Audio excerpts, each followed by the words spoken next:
সোনার দোকানে লুটের চেষ্টায় ধৃত দীপঙ্কর পাল মুকুন্দপুরেরই এক হাসপাতালের কর্মী। ত্রিপুরার বাসিন্দা। শেয়ার বাজারে টাকা ঢেলে লোকসানের পরে লুটের ছক, খবর পুলিশ সূত্রে। রিজেন্ট পার্কে দুই গোষ্ঠীর সংঘর্ষ, মার খেল পুলিশ। ট্রাফিক গার্ডের অ্যাডিশনাল ওসিকে মারধরের অভিযোগ। পুলিশকে কাজে বাধা ও মারধরের ধারায় মামলা, গ্রেপ্তার 3। ফের কল্যাণে নিশানায় জুনিয়র ডাক্তাররা। নিজেরা হসপিটালে কাজ করবে না আর বড় বড় নার্সিং হোমে লিখে পাঠিয়ে দেবে। হঠাৎ করে যেন কয়েকজন ছেলে মিলে বিপ্লব আরম্ভ করে দেবে। মুম্বাইয়ে ভোট প্রচারে অনুপ্রবেশ নিয়ে শুভেন্দুর নিশানায় তৃণমূল সরকার। বিএসএফ কে জমি দেয়নি রোহিঙ্গারা, ডেমোগ্রাফি চেঞ্জ চাই। পরীক্ষা না দিয়ে সরকারি চাকরির পক্ষে সওয়াল শাসক নেতা শওকতের। স্বাধীনতার পরে আপনারা কখনো দেখেছেন সিভিক পুলিশ হয়েছে, ভিলেজ পুলিশ হয়েছে, পরীক্ষা না দিয়ে চাকরি পেয়েছে? মালদায় ট্যাব প্রতারণা কাণ্ডে পুলিশের জালে এবার সিতাইয়ের প্রাথমিক শিক্ষক। সরকারি পোর্টাল হ্যাক করে হবিবপুরে স্কুল থেকে পড়ুয়াদের টাকা হাতানোর অভিযোগ। 15টি অ্যাকাউন্টের হদিশ।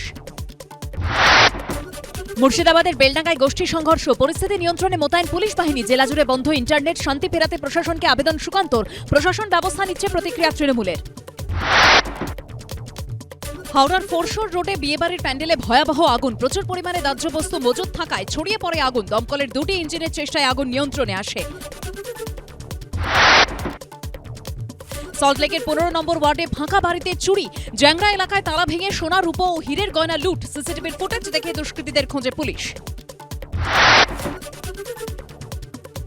অগ্রহায়ণের শুরুতেই শীতের আমেজ, অবাধ উত্তরে হাওয়া। আরও নামল পারদ। আজ কলকাতার সর্বনিম্ন তাপমাত্রা 19 ডিগ্রি সেলসিয়াস। এই ঘটনায় যখন তোলপাড় চলছে, তার মধ্যেই ফের অস্ত্র উদ্ধার। ঘাটালে কলকাতা পুলিশের এসটিএফ এর অভিযান, যেখানে অস্ত্র সহ 13 জনকে গ্রেপ্তার করা হয়েছে। কি কি উদ্ধার করা হয়েছে তাদের কাছ থেকে আরো বিস্তারিত তথ্য জানবো আমাদের প্রতিনিধি সৌমেন চক্রবর্তীর কাছ থেকে। সৌমেন, দেখো, যেটুকু আমরা পুলিশ সূত্রে জানতে পেরেছি, পশ্চিম মেদিনীপুর জেলা পুলিশের তরফ থেকে সাংবাদিক বৈঠক করে যেমনটা জানানো হয়েছে যে আজকে দুপুর বেলায় কলকাতা পুলিশের এসটিএফ বিশেষ সূত্রে খবর পেয়ে পশ্চিম মেদিনীপুরে আসে এবং পশ্চিম মেদিনীপুর জেলা পুলিশের সহযোগিতায় ঘাটালের আলুই এলাকাতে প্রায় 6 থেকে 7 ঘন্টা অভিযান চালায় এবং এই অভিযান থেকে 13 জন দুষ্কৃতীকে গ্রেপ্তার করা হয়েছে অস্ত্র সহ। তাদের কাছ থেকে 3টে আগ্নেয়াস্ত্র, 10 রাউন্ড কার্তুজ এবং বেশ কিছু গ্যাস কাটার সহ বেশ কিছু সামগ্রী উদ্ধার করেছে। এবং পুলিশের যেমনটা বক্তব্য যে এরা বড়সড় কোনো অপরাধ করার জন্য সংগঠিত হয়েছিল এবং সেই অপরাধ করার আগেই তাদেরকে গ্রেপ্তার করা হয়েছে এবং তাদেরকে জিজ্ঞাসাবাদ করে জানার চেষ্টা চলছে যে এই অস্ত্রগুলো তারা কোনখান থেকে এসেছিল এবং এই অস্ত্রগুলো নিয়ে তারা কি ধরনের অপরাধ সংগঠিত করার চেষ্টা চলছিল এবং সেই জিজ্ঞাসাবাদ চলছে, এমনটা কিন্তু পুলিশের সূত্রে জানতে পেরেছি। এবং পুলিশের এমনটাও দাবি যে এরা 13 জনই ছিল এবং 13 জনকে তারা ধরতে পেরেছেন। এবং ঘাটালের আলুইতে কেন তারা সংগঠিত হয়েছিল এ নিয়ে প্রশ্ন করা হলে পুলিশের যেমনটা বক্তব্য যে এটা জেলার বর্ডার এবং এখান থেকে যাতায়াতের সুবিধা রয়েছে।